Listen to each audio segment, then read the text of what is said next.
2 plus 2 is always 4, right? It's clean, it's exact, and I mean, if you memorize the formula, you get the perfect result every single time. Exactly. Yeah. Because math, it rewards absolute precision. But the second you try to apply that perfectly precise logic to speaking English, you end up sounding completely robotic. Oh, completely. You sound like a machine. Right. So welcome to the deep dive. We have a massive stack of linguistic notes, vocabulary guides, and dialogue research today. And it's all focused on helping you, the listener, break out of what our sources call the textbook trap. It's a very real trap, too. Yeah, the mission today is basically to figure out how to speak more like a native English speaker and just sound naturally comfortable in everyday conversation. It is such a fascinating transition to make, honestly, because so many learners misunderstand what the word natural even implies. Like, they treat spoken English like a math equation, Right. where every syllable has to be, perfectly pronounced to equal a successful sentence. I think a lot of people also assume sounding natural means, like, acquiring a flawless Hollywood accent. Oh, yeah. The movie star myth. Yeah. They think there is some finish line where they suddenly sound like a news anchor, and until they hit that point, they're just failing. And that is probably the most damaging myth in language learning, according to the research. Because sounding natural does not mean copying every single sound perfectly. And it definitely doesn't mean adopting one specific regional accent. Because there's so many accents, right? Exactly. I mean, the English language changes drastically depending on where you are, your age, the social situation.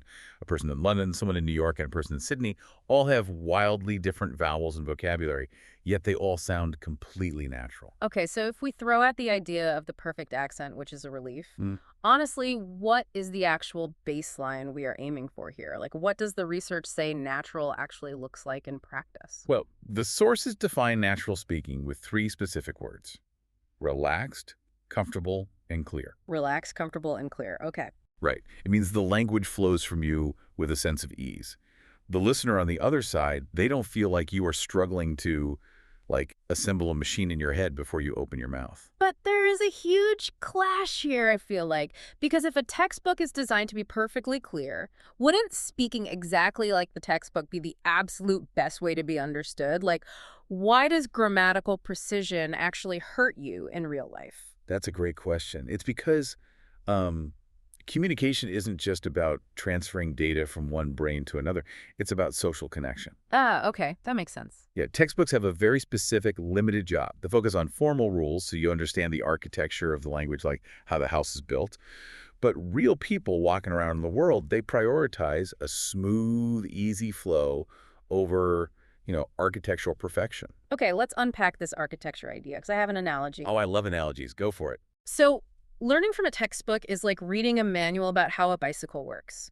You read about the physics of the pedals, the tension of the chain, the mechanics of the brakes, and that is incredibly helpful information. Like, you absolutely need to know where the brakes are. Right. You can't ride a bike if you don't know what a pedal is. So the manual definitely has value.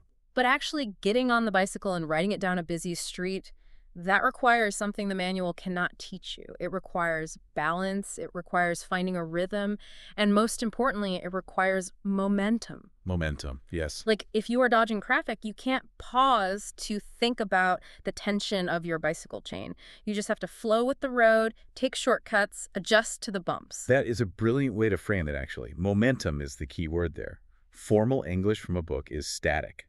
It's a parked bicycle. Parked bicycle, yeah. But daily speech is in constant motion. When native speakers are talking to each other, they are not, grading each other's grammar. They are trying to share ideas and maintain a comfortable momentum.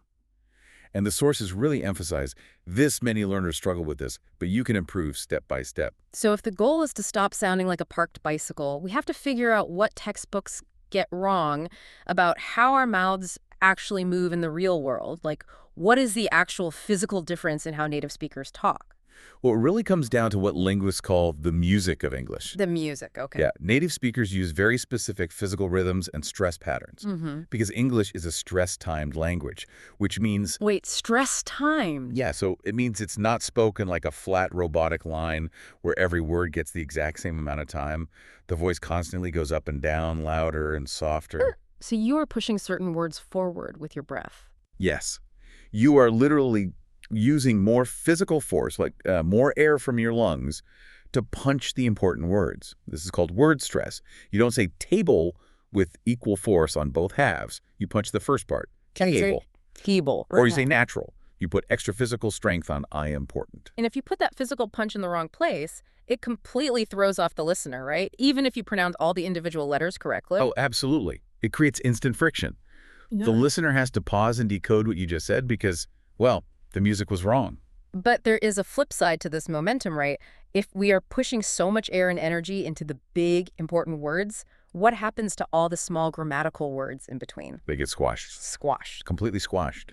Because your mouth is physically rushing to get to the next important stressed word, you just do not have the time or the breath to perfectly pronounce the small words. Linguists call these reduced sounds. Give me a physical example of a reduced sound. Like, what is the mouth actually doing? Okay, take the word to, T-O. In a textbook, it has a strong, round oo sound. Your lips make a tight circle. But in fast, natural speech, taking the time to make that tight circle, it slows down your momentum. All right, it's like hitting the brakes on the bike. Exactly. So the mouth gets lazy, but in a good way. It relaxes, and the word just becomes a quick, soft to. Oh, I see. So instead of taking the physical time to say, I am going to the store, you just say, I am going to the store. Yep. You are saving your energy for going in store. You are prioritizing the words that carry the actual meaning. That quick to is how native speakers keep the rhythm moving smoothly. And here's where it gets really interesting, because this directly leads into something our sources highlight heavily, which is connected speech. Oh, connected speech is huge. Yeah, we aren't just reducing small words, we are actually smashing multiple words together to maintain that momentum. The boundaries between words just completely disappear. The classic examples in the notes are wanna becoming wanna, and what do you becoming, what-aya. So instead of what do you want to do, it becomes this single flowing sound, what-aya wanna do. It is essentially one long word at that point. Wait, hold on. I need to challenge this, because if I am a learner, this feels incredibly risky. How so? Well, if I go into a formal business meeting and I say what-aya to my boss, aren't they just going to think I am uneducated or lazy? Like, there has to be a limit to this. It's a very valid fear. Yeah. But we have to look at the spectrum of formality here. Uh, Obviously, you would not write what I want to do in a formal legal document or, a highly professional email. right, that would be bad. Very bad. But spoken English, even in a business setting, is far more relaxed than written English. So even a CEO is smashing their words together. Absolutely. If a CEO is grabbing coffee with a colleague, they are saying wanna and gonna. They don't even realize they are doing it. It's not about being lazy. It's about physical efficiency. If you insist on perfectly enunciating, what do you want to do in a casual setting, you actually sound tense. You sound like you are interrogating someone. Oh, wow. You sound like a police officer, not a friendly colleague. Precisely. Smashing those words together signals to the other person, hey, I am relaxed, we're in a safe social space, and I am comfortable with you. That makes the concept of contractions make so much more sense, because we learn contractions in school like I'm instead of I am, didn't instead of did not, but textbooks often treat them as optional. They are definitely not optional if you want to sound natural. Right. If I am constantly saying I do not know, taking the physical time to hit the D, the O, the N, the O, the T, it sounds so incredibly serious. It sounds like I'm giving testimony in a courtroom. That is the social distance we talked about earlier. Formal language creates distance. I do not know is a wall. I don't know is an open door. Okay, so we are riding the bike, we are flowing with the traffic, we are stressing the big words, we're squashing the small words to keep our momentum, and we are using contractions to keep the social vibe relaxed. But to maintain that fast rhythm, you can't be using massive, complicated vocabulary all the time. No, you simply don't have the time to compose a paragraph in your head before you speak. And this is a crucial point from the sources. Native speakers heavily prefer shorter sentences and highly common words in everyday speech. There is a fantastic example in the research notes about introductions. Imagine you're at a party and you meet someone new. A learner who has studied grammar for years might want to prove their skill and say, I'm very happy to meet you. And grammatically, that is a flawless sentence. It is beautiful on paper. Flawless. But a native speaker will almost never say it. They will usually just smile and say, nice to meet you, or even just, great to meet you, 5 words instead of 7. It lowers the cognitive load for everyone involved. When you use simple, expected phrases, the other person's brain doesn't have to work hard to understand you. They immediately recognize the phrase, process it instantly, and the conversation moves forward. Yeah, why use 20 words when 5 will do the job better? Exactly. And what's fascinating here is that this brings us to one of the most powerful tools in the entire deep dive today. Our sources call it response style, but it is really about the mechanics of active listening. Yes.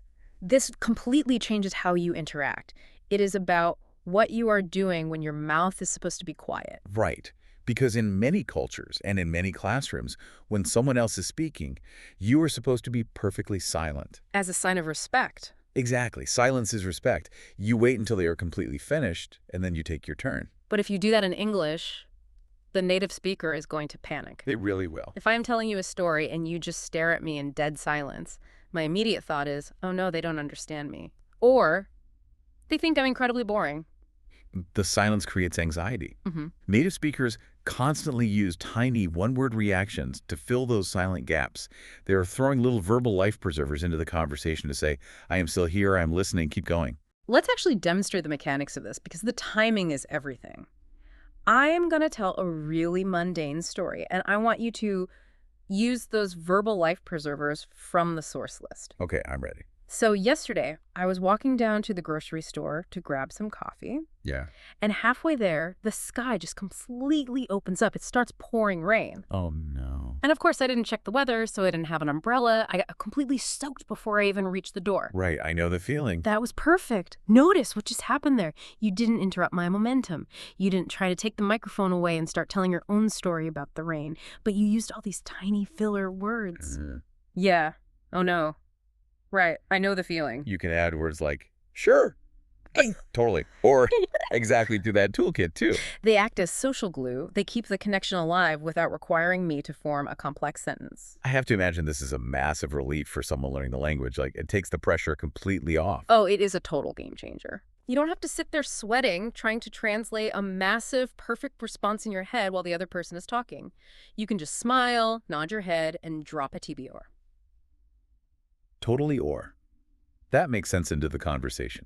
You are successfully participating in spoken English with zero grammatical stress. It buys you processing time, it keeps you involved, it shows you're empathetic, and it sounds incredibly natural because it is exactly what native speakers do.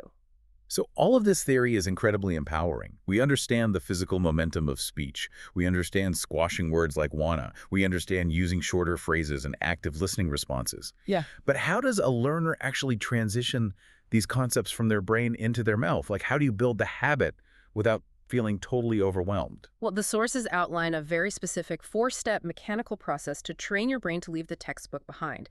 The steps are listen, notice, copy, and practice. Listen, notice, copy, practice. Right. I really want to zero in on that second step, notice, because I think that is where the real psychological shift happens. How do you mean?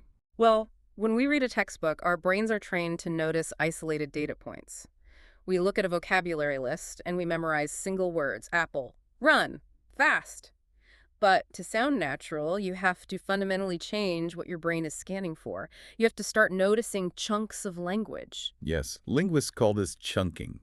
A phrase is just a block of words that are glued together in real life. Right.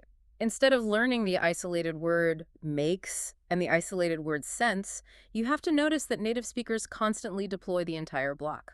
That makes sense. Exactly. Or they drop the block. Let me think. Or the block. Sounds good.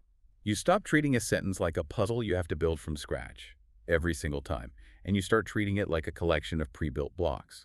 Collecting these everyday blocks is just a fantastic habit. So the practical application is when you are watching a movie or listening to a podcast, don't just write down the big fancy words you don't know.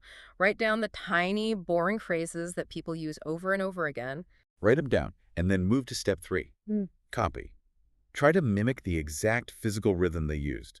Where did they push their breath? Which words do they squawk? And then practice it out loud. You cannot learn to ride a bicycle by reading about it, and you cannot build muscle memory in your tongue by just thinking about the phrase. You have to physically say, sounds good, 10 times in your room until your mouth stops fighting the shapes. And you don't need to overhaul your entire vocabulary overnight either. Just pick 3 natural blocks this week. Pick sounds good, that makes sense, and totally. Use them until they require zero mental effort.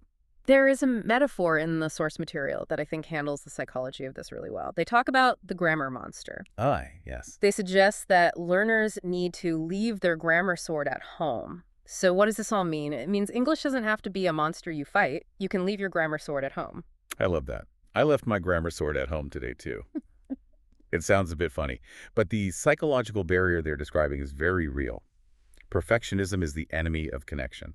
When you are constantly guarding your sentences, terrified that you might use the wrong verb tense or miss a preposition, you are incredibly tense. Your brain is in fight or flight mode. You are fighting this invisible monster of grammatical judgment. And the irony is, the person you are talking to doesn't care about the monster. They just want to know what you think. Native speakers break formal grammar rules constantly. They start sentences and abandon them halfway through. They use the wrong tense because they changed their mind about what they were saying. It is messy. The messiness is what makes it human. If we connect this to the bigger picture, natural English grows through real, imperfect conversation. And you sound your best when you just allow yourself to feel comfortable. The anxiety starts to fade. So to pull all of these mechanics together before we wrap up, if you want to break out of the textbook trap, you have to embrace the momentum of real speech. Push your breath on the important words and let the small words squash down into sounds like tu. Stop resisting connected speech. Allow want to become wanna, and rely on contractions to keep the social distance warm and casual. Stop trying to build massive perfect sentences and start collecting small, pre-built blocks of language. And most importantly, use active listening. Throw out those verbal life preservers. Yeah, right. Exactly. To keep the connection alive while lowering your own cognitive load. Let the grammar monster sleep. It is a process, but every small shift away from perfectionism is a step toward truly natural communication. If you are noticing these patterns, you are already doing the work. You're already on the right path just by listening today. I want to leave you with one final thought today. A little experiment to prove to you that you already have the skills to do everything we just talked about. Ooh, this is a great perspective shift. Next time you are speaking your own native language with your friends or family, I want you to step outside yourself and pay close attention to your own physical voice. Listen to how you actually sound in the language you are an absolute master of. Notice how many words your mouth naturally squishes together because you're speaking quickly. Notice how many tiny, meaningless filler words you use when your friend is complaining about their day. Notice how many formal academic grammar rules you completely ignore because you are just relaxed and chatting on the sofa. You are definitely not speaking like a textbook in your first language. It's fast, it's broken, and it's full of shortcuts. You are not a robot in your native language. You already know how to use momentum, you already know how to use social glue, and you already know how to prioritize connection over precision. Once you realize you already do all of this beautifully messy stuff in your first language, doing it in English suddenly won't feel so scary. The blueprint for sounding natural is already inside you. You just have to grant yourself the permission to use it. Beautifully said. You already know how to ride the bike. Now it's just about feeling the road. Thanks for joining us on this deep dive. Keep listening, keep noticing the chunks, and we will catch you next time.